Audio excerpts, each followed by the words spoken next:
Ladies and gentlemen, you're looking at the coach of the year.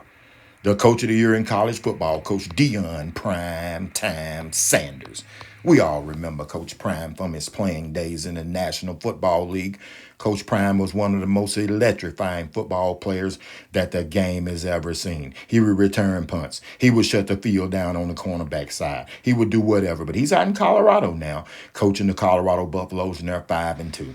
But before Coach Prime got there, they were nothing more than a dumpster fire, ladies and gentlemen. They were the doormat of college football. But before he got there, he was at Jackson State.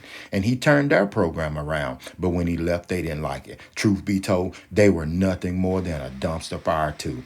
But Coach Prime done what he felt like was right for himself and his family. Who wouldn't do that? And Coach Deion Primetime Sanders has faced unnecessary scrutiny from media members. That Shadur's leadership qualities and characteristics need to be called into question. It's the media's fault. Deion Sanders is all glitz. He's all Hollywood. He's all show.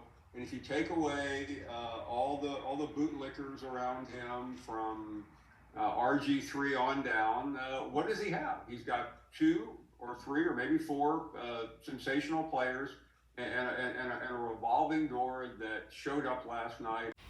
The coach of the year, Coach Prime, has tried to continue to instill in the young men that when football season's over, they're in for a rude awakening if they don't get it together. While other coaches, when they were at universities, tried to bring the young men down.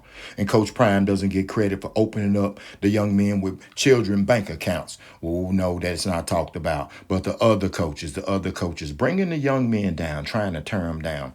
And why doesn't Coach Prime get credit for putting those personalities together like some other coaches? Some other coaches have been labeled the greatest.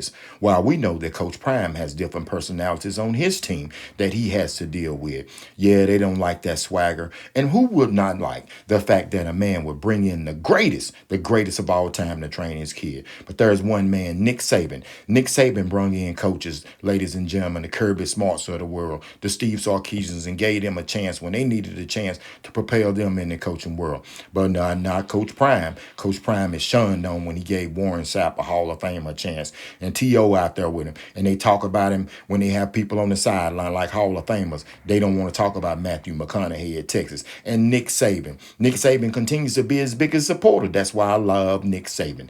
Nick Saban's great. He's always been great. So Coach Prime, continue to train those young men up about life and continue to make sure that those Colorado Buffaloes go bowling. And I'm sure that all the people in Colorado love them because the Colorado Buffaloes are no longer a dumpster fire and they have the coach of the year, Coach Prime.